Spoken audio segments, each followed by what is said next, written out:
As Justice Butler aptly noted in his dissent, no constitutional question was ever presented or argued as part of Erie Railroad v. Tompkins prior to the grant of certiorari by the Supreme Court.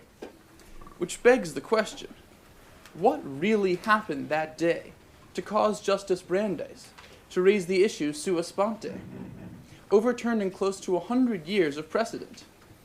Today, we travel back to the courtroom on that fateful day to witness the real story. The Honorable, the Acting Chief Justice of the Supreme Court of the United States, the Associate Justices of the Supreme Court of the United States. Oyez! Oyez! Oyez! All persons having business before the Honorable, the Supreme Court of the United States, are admonished to draw near and give their attention, for the court is now sitting. God save the United States and this honorable court. We will hear arguments this morning in Case 38367, Erie Railroad Company v. Tompkins. Ms. Laza, are you ready to present to the court? Indeed, Your Honor. However, I know this is an unusual request, Justice Brandeis, but an integral piece of our argument today relies on an expert consultant whose 6 Audi is currently stuck in traffic. I'd like to make a request for the respondents to argue first if possible. This is quite unusual, but given the circumstances, I'll allow it just this once. Mr. Harwood, are you ready to proceed? Yes, Your Honor. Justices Brandeis, Butler, Reed, may it please the court. Now, as we articulated in our brief, this case was correctly decided under the general law of the United States, and my client is entitled to the compensation he was awarded for the negligent operation of Erie Railroad Company's train. This court held in Swift v. Tyson that in federal cases involving diversity of citizenship, federal courts ought to apply general law, or the federal common law of the United States. Now, as you can see, the Erie Railroad Company owed my client a duty of ordinary care, which they violated by allowing an object to uncontrollably swing free of their train while in operation, striking Mr. Tompkins and severing his arm that fateful night. Swift has been the law for 96 years and clearly... I'm sorry, can we get the video back up? I'm sorry, this isn't me. I don't know what's happening. I'm sorry, Justices.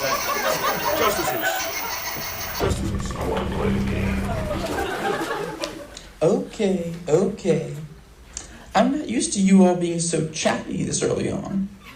Now, I'll cut to the chase. I am sick and tired of the members of this benighted court disrespecting federalism and the fundamental pact that was made in Philadelphia that undergirds this entire judicial rigmarole. So now, we're all going to play a little game together. Like in the 2004 movie Saw? Like the 2004 movie Saw. But if you can't figure out the procedure, you all might be losing some limbs.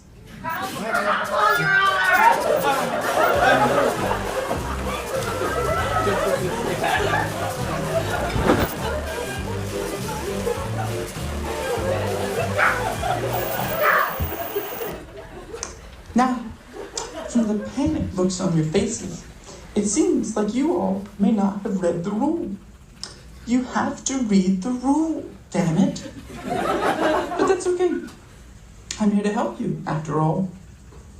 You'll find your handy-dandy supplement in the vat of acid I've installed in the courtroom. Go ahead.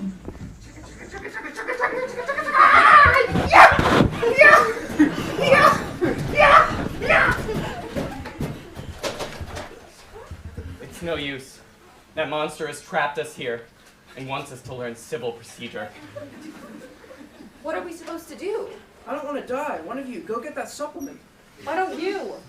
Madam, I'm a railroad robber baron. My company severed a man's arm, and I'd rather pay thousands and thousands of dollars on litigation than give him some money. Do I look like I'm going to be wading into acid for us anytime soon? I'll cut off all your arms with my train saws!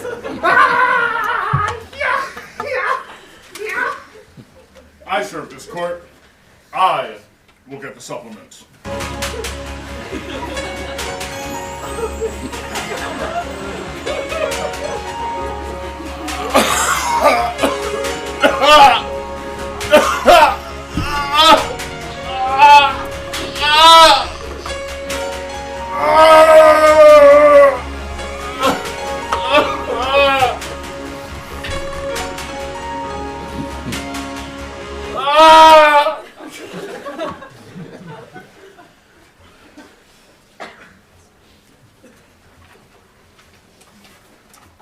What was his name again? Well, he told us to read the rule. The statute governing SWIFT is Section 34 of the Judiciary Act, the Rules Decision Act, which is Section 1652 in all of your supplements. All right, let's read together then. The laws of the several states, except for the Constitution or treaties of the United States or acts of Congress, otherwise require or provide, Shall be regarded shall be regarded as rules of decision in civil actions in the courts of the United States in cases where they apply. Well, that just feels like bad statute writing. What the hell does that mean? I suppose the rule doesn't actually say just the enacted state statutes are to be applied in federal courts, but the law. Do we really know that the drafters didn't intend to include the common law? Who cares? SWIFT governs, and that's that. It's been 100 years, for Christ's sake. We read the rule, and we interpreted it a century ago. Shall be regarded as the rules of decision. It seems to me that you're all having a little trouble with interstate federalism and courts of limited jurisdiction. Why the hell is a federal court deciding a Pennsylvania issue? And how the hell did we end up in New York? Divine transubstantiation? Where are we? Why should a New York judge give a fig about this Pennsylvania dispute? It seems that you all need to draw this out. Where is that damn chalk? The only chalk is in Mr. Tompkins' arm. And remember, the clock is ticking. This is ridiculous. We're from New York. Why shouldn't the case be in New York? This is insane. We need to get out of here. If we don't do what he says, that train is going to take all of our arms. Yeah! Yeah! Tompkins? Thank God you keep that arm on you.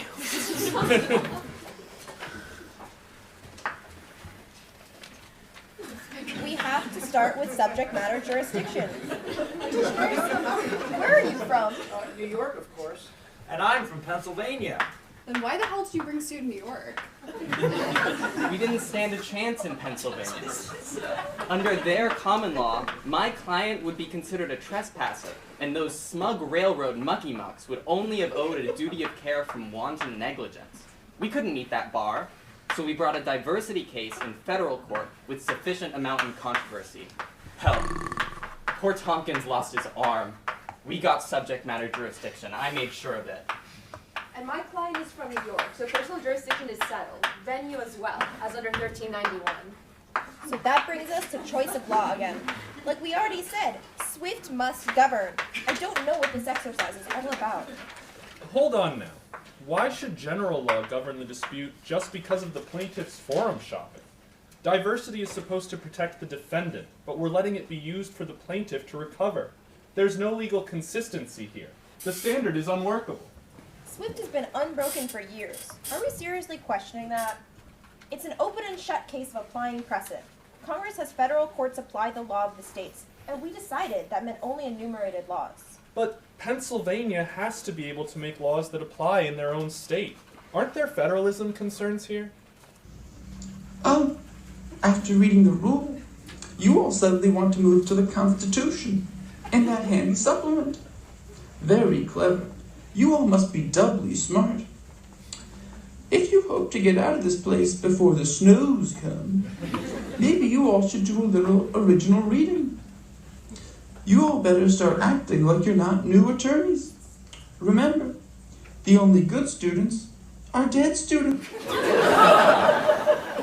Look, I see the concerns about about Swift here, but a constitutional concern? I think that's going too far.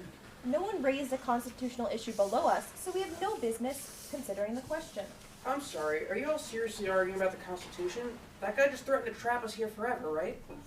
Look, the Constitution says the judicial power shall extend to cases between citizens of different states. Doesn't that settle it? The framers empowered Congress to let federal courts preside over exactly this type of dispute. If Congress did that, how would it be unconstitutional? Can't you see it now? The framers envisioned federal courts as courts of limited jurisdiction. We can't let them empower themselves to override the common law of states based on this statute.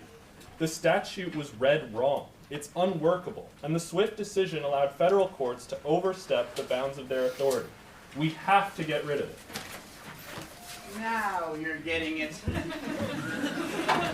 Professor Miller, our expert consultant. But I thought your 6 Audi was stuck in traffic. And how did you unlock the door? Oh. You set this up? Why us? Why this case?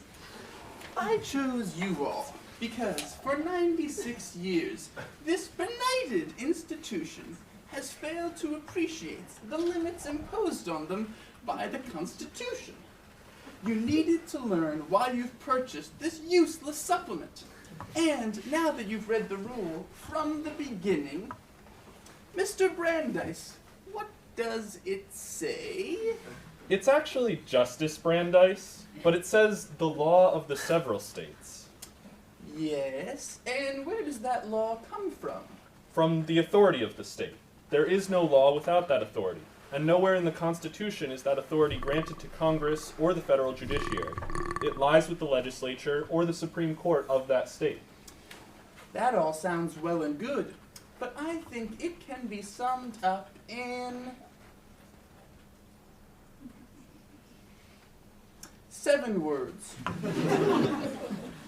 No constitutional question was suggested or argued? No. The words, the laws include the decisions? No! There is no federal general common law? Yes! And next time, maybe you all won't show up to court unprepared. But, Professor Miller, what happened to Kahari? Did he actually die? Didn't you hear what that damn puppet said? The best students are dead students.